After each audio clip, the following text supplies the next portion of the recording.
Nous nous retrouvons après le temps des fêtes, comme d'habitude, le deuxième dimanche de chaque mois.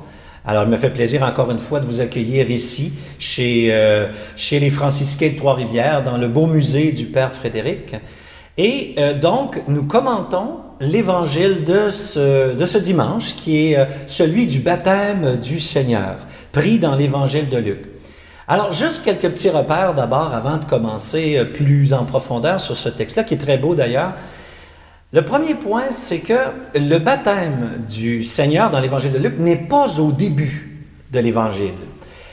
Contrairement à l'évangile de Marc, le baptême de Jésus, c'est ce qui commence l'évangile de Marc. L'évangéliste Luc, lui, s'intéresse à la genèse de Jésus. Et donc, il va prendre 2 chapitres à raconter la naissance de Jean-Baptiste et sa propre naissance, ainsi que ce qui prépare la venue. On est déjà dans l'Évangile bien entré. On a déjà eu une généalogie, on est déjà situé globalement, historiquement. Voici que Jésus entre dans une démarche très étonnante. D'ailleurs, d'un point de vue historique, c'est très intéressant que Jésus, qui est considéré comme on va dire ça comme ça, un prophète plus grand que Jean-Baptiste, choisit d'entrer dans le geste d'un prophète, on va dire ça comme ça, plus petit. Et ce n'est pas sans causer une certaine difficulté dans l'explication. On voit l'évangile de Jean qui est pris pour expliquer comment se fait-il que Jésus, qui est plus grand que Jean-Baptiste, se fait baptiser par lui, ce qui rend le baptême de Jésus par Jean-Baptiste, ça le rend, je dirais, fait historique indéniable, parce qu'il y a l'élément, ce qu'on appelle d'inconfort. C'est-à-dire qu'on est pris pour expliquer comment se fait-il que Jésus s'est fait baptiser par plus petit que lui. Cet élément-là est très intéressant. C'est très intéressant. Ça nous aide à comprendre un petit peu jusqu'où va l'incarnation. Et déjà, ça nous annonce, le baptême de Jésus, nous annonce la mort de Jésus. C'est-à-dire la descente du Christ jusque dans les tréfonds de notre humanité. Mais avant de parler de ça d'une façon un petit peu plus directe, il est très intéressant aussi de noter que la Terre Sainte, dans son ensemble, est une terre, surtout dans la section sud où on se trouve, désertique. La Galilée est un peu plus verte, est un peu plus fertile. D'ailleurs, il y a une très belle grande vallée qui traverse d'est en ouest. Et à l'époque, elle était très cultivée, encore aujourd'hui, très, très cultivée. C'est très beau. La Galilée, en termes de montagne, ça ressemble un peu à nos Laurentides. C'est pas très élevé, c'est avec des belles petites vallées. Bon, on peut imaginer assez bien. Mais le sud du pays, puis quand on part de Jérusalem, on peut dire de la Samarie, en allant vers le sud ou l'extrême sud du pays, c'est carrément une zone désertique. Mais ce n'est pas un désert stérile. La Terre Sainte n'est pas un désert stérile, comme il existe, par exemple, des déserts de sel où rien ne pousse, comme il existe un Sahara où, finalement, il y a très peu de choses avec le sable. La Terre Sainte, c'est pas ça. La Terre Sainte, c'est une terre riche sur laquelle ne tombe aucune eau. Ça veut dire que lorsqu'arrive la période de l'hiver, la saison des pluies là-bas, il ne faut pas s'inquiéter trop parce que la saison des pluies aujourd'hui à Jérusalem, par exemple, et le désert de Judée veut dire qu'il pleut entre 6h et 6h30 le soir à peu près. Ce qui est important de saisir, c'est que cette pluie-là va faire fleurir littéralement les montagnes désertiques hier, aujourd'hui sont vertes, elles sont remplies de petites fleurs, de petites pousses. C'est qu'en fait, il y manque tout simplement de l'eau. Et lorsqu'il manque de l'eau sur de très longues périodes, la terre devient très dure. Très, très dure, au point où l'eau ne pénètre pas le sol du tout. Si l'eau pénétrait le sol, il y aurait beaucoup moins de problèmes. Mais là, elle ne réussit pas à entrer dans le sol, si bien qu'elle va couler en superficie et ne rester donc qu'à la surface. Ce qui fait que quand on va dans le désert de Judée, on est étonné, on a l'impression qu'il n'y a que des traces d'eau, de ruisseaux. On voit clairement des cascades sur les montagnes, on voit clairement dans le fond des cours d'eau qui coulent. Pourquoi? Eh bien, un petit peu comme quand on utilise un parapluie à l'envers, ben, le parapluie est large, mais au centre, il y a beaucoup d'eau qui se concentre. C'est ça le paradoxe du baptême. Le paradoxe du baptême, c'est le fait qu'un être qui habite une zone désertique va s'immerger complètement dans l'eau. Ce qui est quelque chose, on va dire ça comme ça, de précieux et de rare. Si on n'a pas accès à un cours d'eau, comme le Jourdain dans ce cas-ci, on ne peut pas faire ça, s'immerger dans l'eau. On ne peut pas se laver de cette manière-là. Ça devient, bien sûr, on utilise l'eau, mais avec beaucoup de...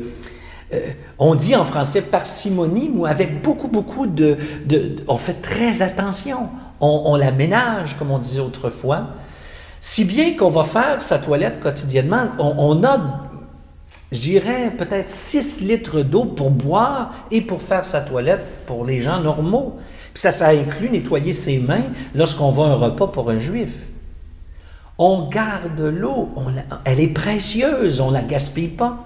Et là, soudainement, on arrive dans un rituel parallèle, il ne faut jamais l'oublier, c'est un rituel parallèle, ce n'est pas le rituel officiel du temple de Jérusalem, là.